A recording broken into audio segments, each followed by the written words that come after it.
Welcome to Our Nation Today. I'm K.R. Davidson. Thanks for joining us as we look at the stories behind the headlines. Canada's Heritage and Justice ministers are being recalled to the Heritage Committee. The two ministers are set to address new questions about the government's Bill C-10, which would amend the Broadcasting Act. According to the government, the proposed legislation would ensure that streaming giants would pay their fair share. This would be through promoting and contributing to Canadian content, while also requiring greater financial contributions from online platforms to support Canadian content on TV, film, and music. However, a section of the bill that expressly excluded user-generated content was removed. The move received relatively sharp criticism with some warning of charter violations. With me, as always, to discuss this is Nathaniel. Okay, this is really interesting. We touched on this last week. But there's been a lot of activity across the board. I think that there's almost universal condemnation for this, which is a rarity to be able to see. But bring our viewers up to speed with what's happening with this bill. What is the main issue? I would love to. I'm not a minister of the Crown and very much doubt I have the perspicacity. However, even if Minister Guilbeault is struggling to explain it, I'm going to do my best. College try here. Okay, don't join him in his struggles because he's having challenges I've watched. So, I mean, brief facts. Generally, there was broad agreement. We need to have a new bill to make sure that online giants are contributing to the Canadian economy. Yeah. Fairly broad support. Sure.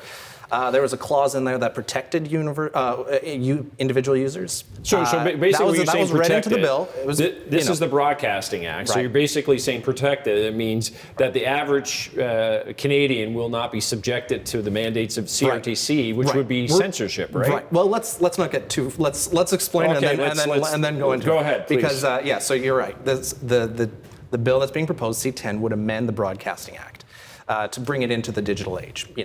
And so what was going on, it was presented, went to committee. Committee removed the clause that received Section 4.1. Right. And so with that removed, the government said, there was another clause that protects it, 2.1. However, opposition party members, even the NDP who were supporting the bill, then said, "Whoa! Without this clause, this is not okay." And so now they're asking for a charter review. I read it, and there's nothing. They've summoned the ministers back. So Friday they'll. There's nothing more boring than reading revisions to the Broadcasting Act. Okay, so but in all sincerity here, it doesn't matter. Like they removed 4.1 and they've kept in 2.1. Right. And actually, let's take a look at this because I think for our viewers we need to be able to just give a little bit of highlight. So we're going to take a look at 2.1, and it encapsulates the exclusion. It says a person who uses social media service to upload programs for transmission over the internet and reception by others, and who is not the service or the provider's affiliate, agent, or mandatory. So the issue here is that with their exclusion, they actually capture in any YouTube user that is a part of the monetization program of YouTube. Well, and this is what everyone seems to be a bit up in arms about, and that's not just the political opposition. This is opposition from around former CRTC chairs, editorial boards, as we've discussed previously on this. But so there's a lot of concern that this is a very distinct violation of our expression rights. I don't know how this can survive any charter challenge. When I looked at Minister Guilbeault's interviews on this, he said that Justice has already vetted this. I think that, to be honest with you, the interviews were for me a little difficult to follow. But I think the government has been very clear that this is an important issue. That the party of the charter. I think they need to be a bit more clear for Canadians who are not necessarily as confident. I think you're right, and I think that there's rhetoric about streaming giants versus taxation, but the reality is this isn't about taxation. Bill C-10 specifically seeks to allow the CRTC to regulate affiliates of social media companies like YouTube, and this appears to be a violation of Section 2B of the Charter. While the government is seeking to impose a digital tax on the larger social media companies, they have reached down to the average Canadian citizen with this bill, and the encroachment is alarming. Andrew Coyne stated that this bill represents one of the most radical extensions of state regulation in Canadian history. And I'm afraid that the plain language of the bill is evidence of this. Simply put, it is time for the government to put an unqualified exemption in the bill to ensure Canadians are not censored by their government. When we return, we'll take a look at Canada's prison systems.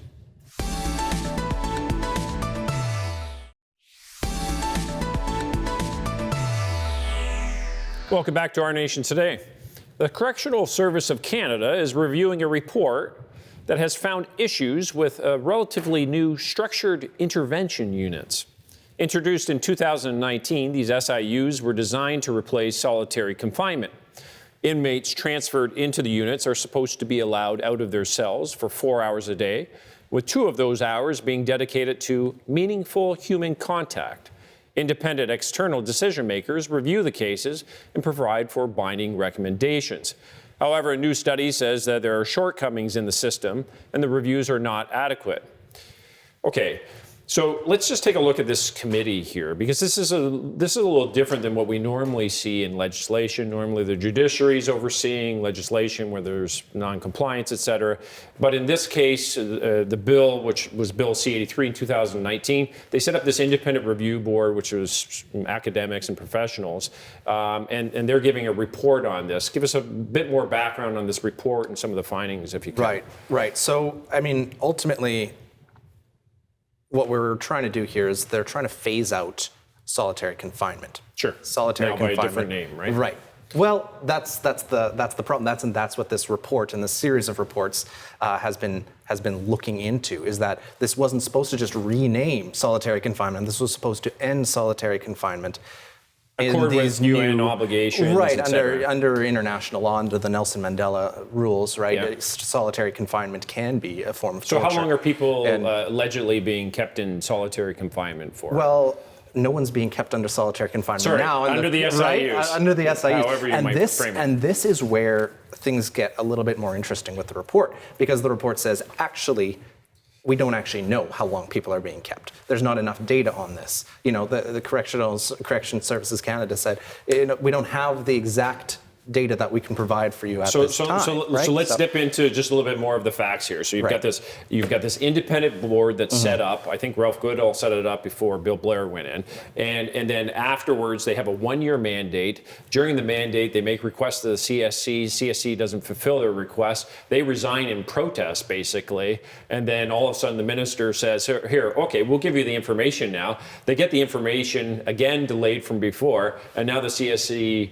I think, is disputing some of the findings. So they're saying that it's erroneous, but of course the board is saying that these are administrative errors. Right. And so, I mean, the point of the SIUs is to allow for more meaningful human contact. They're supposed to have 2 hours of meaningful human contact, so it's no longer 4 hours. They were 2, now they do 4. 4 hours of being out of their cell, and 2 of those hours must be meaningful human contact. Okay. So, again, there doesn't seem to be enough information, according to the report, to really, figure out what exactly does, what are the rules around what constitutes being out of the cell, what are the rules, what are the specifics, these sort of things. So, this is an ongoing issue for... And I'm glad that you pointed this out. This is an ongoing issue. I think, I think it's easy to go and critique and say correctional services should be doing this, et cetera. I think, and I'm quite confident, if you're going to take a look at what's happening in correctional services, not only are you seeing increases in certain populations that we know are problematic in our prison system,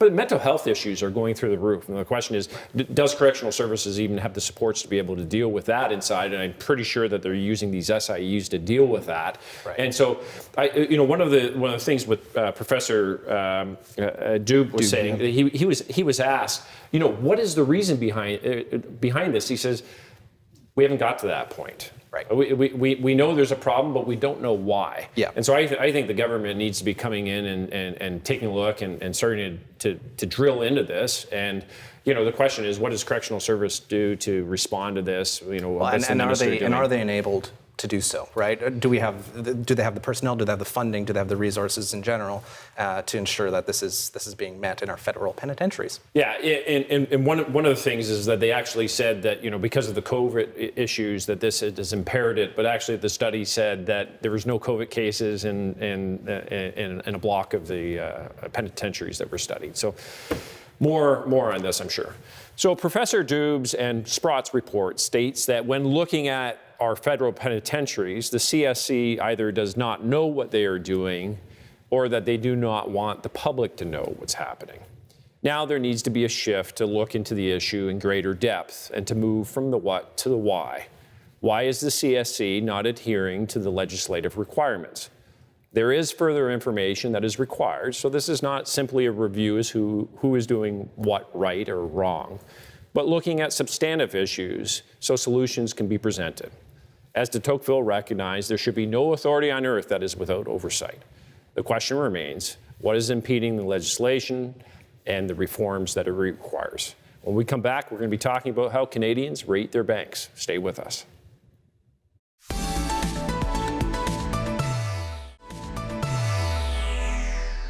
Welcome back to Our Nation Today. Canada's largest bank is also its highest ranked bank. RBC received the highest marks for customer satisfaction according to the J.D. Power Canada Retail Banking Satisfaction Study. The report analyzes customer satisfaction with their primary institution and how this affects their bottom line. While RBC took the top spot in the Big Five list for the second year in a row, Tangerine was the highest-ranked mid-sized bank for the 10th consecutive year. However, J.D. Power also noted some effects of the pandemic, which have highlighted that some customers in the U.S. are feeling more supported by their bank than in Canada. You picked this topic. I know you like this topic. The sexy topic of bank ratings. Come on. But actually, it's pretty interesting because when you take a look at it, you've got the Big Five. You're seeing this slight nudge where people are dropping down. They're saying that they're less satisfied than they were the year before. What's really interesting is you've got Tangerine Bank, which is really topping the charts at the 10th highest. Now, I know you're a big fan of the Big Five. Tell us why it's better to go to the Big Five than Tangerine Bank. I'm a big fan of stability, and I'm a big fan of our seniors getting their dividends, which allow them to live their lives in retirement. I don't even know what that means. I'm just saying the big banks have been a source of stability and pride for the Canadian financial system, Canada in large, ever since it was highlighted internationally since the global recession, right? Since the Great So nobody can dispute that the stability of our banks is really second to none, and that was evident most recently. But at the same time, we were talking last week that we have these industries that are oligopolies, and it actually stifles the productivity in Canada. So how do you get that balance? Productivity is fantastic and great. I know we're supposed to be talking about banks, I know, but I can't quite let this one go because I really do think that when it comes to our banking, our finances, Canadians ultimately want to make sure that they're stable and safe. But wait a second. Stability and safety This is key. report is saying that the millennials are wanting something a little bit different. They're saying that their satisfaction is much more with Tangerine, Simply Financial, etc. Actually, if you're looking at the sharpest drops among the satisfaction groups, yes, we're in the millennials or Gen Y and more affluent customers. But that is the decline in mobile banking satisfaction. So there's a particular area that they're particularly dissatisfied with. Sure, right? they're saying the digital-only customers are actually less satisfied than the people who are going into their given bank. that we're in a pandemic and everyone's been pushing towards mobile banking anyway, I think that this is something that is an element for the Big Five to step up in. But I think that ultimately this doesn't show that they're unhappy with the system necessarily. I don't think anybody can draw that, and I think people are relatively happy with their banks. I think some people are expressing concern about fees, and I think, and I actually think that the banks have actually come through the pandemic unscathed. There was this thought of maybe a populist approach that there might be some focus on the banks. They'd rather don't like to have the focus on them. At the beginning of COVID-19, they actually worked together with the government to be able to facilitate a lot of the programs that got distributed. So they seem like they're part of a foundational part of our economic stability. And have been ever since, right? I mean, Tell us, how many people are actually using the mobile apps? Because I know that there's some stats. According to the study, about half, 49% of customers in Canada.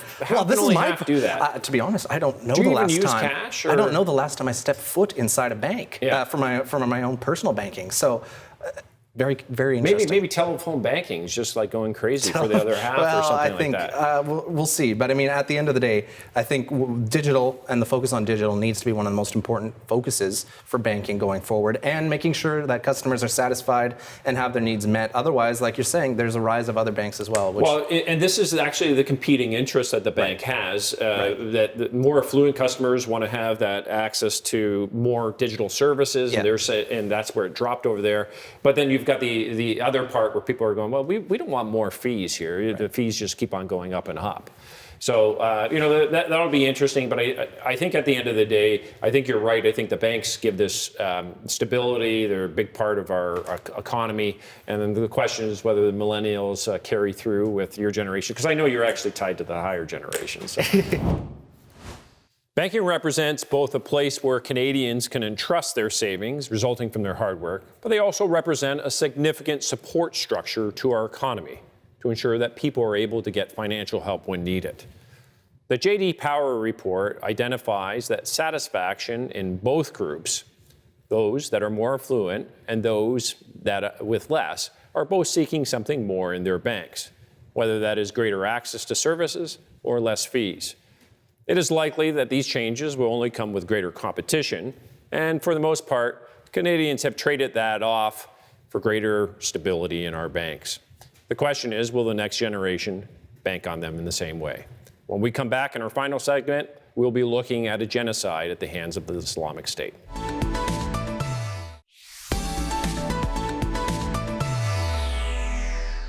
Welcome back to Our Nation Today. Please be advised that the contents of the following story may be upsetting for some viewers. A United Nations team investigating atrocities committed by ISIS in Iraq has uncovered evidence that Islamic State extremists committed genocide against the Yazidi minority in 2014.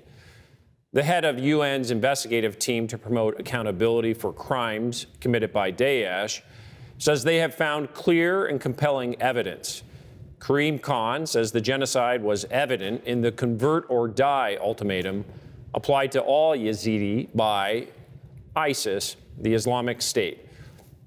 Thousands were killed, while thousands of others were enslaved, including women and children who suffered brutal abuse, including serial rape and sexual violence. I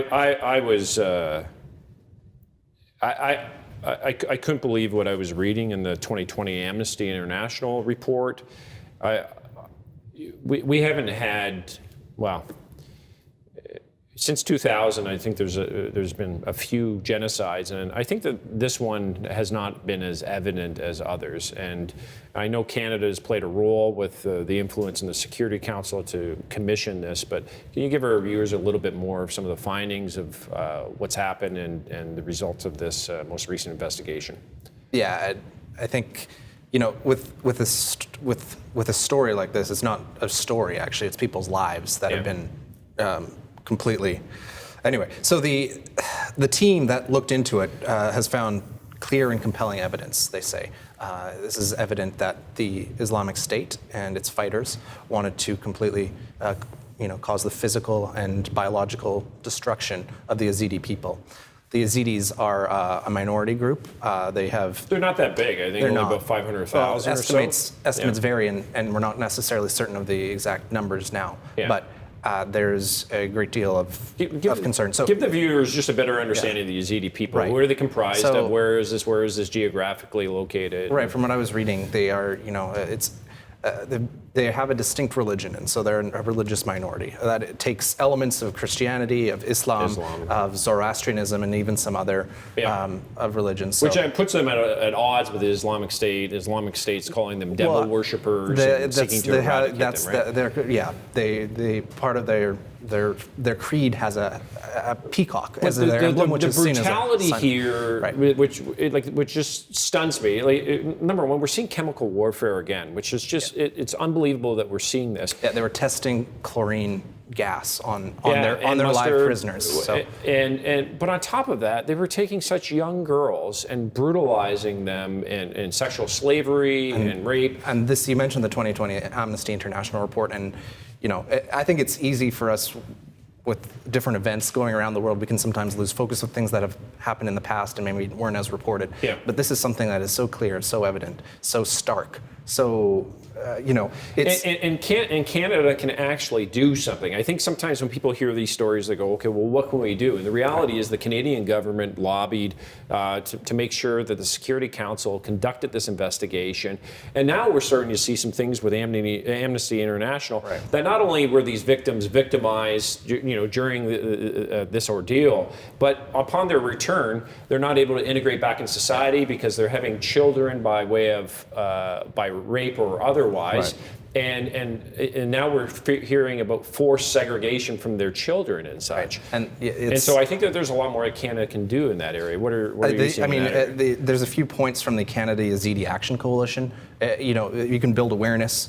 You can help with resettlement. You can resolve the conflict issues, help with humanitarian support, and find justice, which is what this UN committee is looking into. Yeah, and I looked at that, and you saw some resettlement provisions, and you see that Canadian government has been doing that. So it is a sad day when we continue to awake to the words genocide. The findings of the UN investigative team reveal horrific acts that can only be described as evil. Amnesty International's report identifies that not only have these acts occurred, the repercussions of these acts of violence continue to be felt by the victims, who are now unable to reintegrate back into their community. I was moved by Nalio's words, who was a 16-year-old survivor, who stated, "After I returned back to school, things became more normal and I felt better." Unfortunately, her words are an exception among her people. Victims continue to feel the pain and lack of support after they return from captivity. Canada can continue to be a voice to ensure more is done for those most in need. Thank you for watching Our Nation Today. Both Nathaniel and I would like to remind you to keep examining and know that you are part of the solution.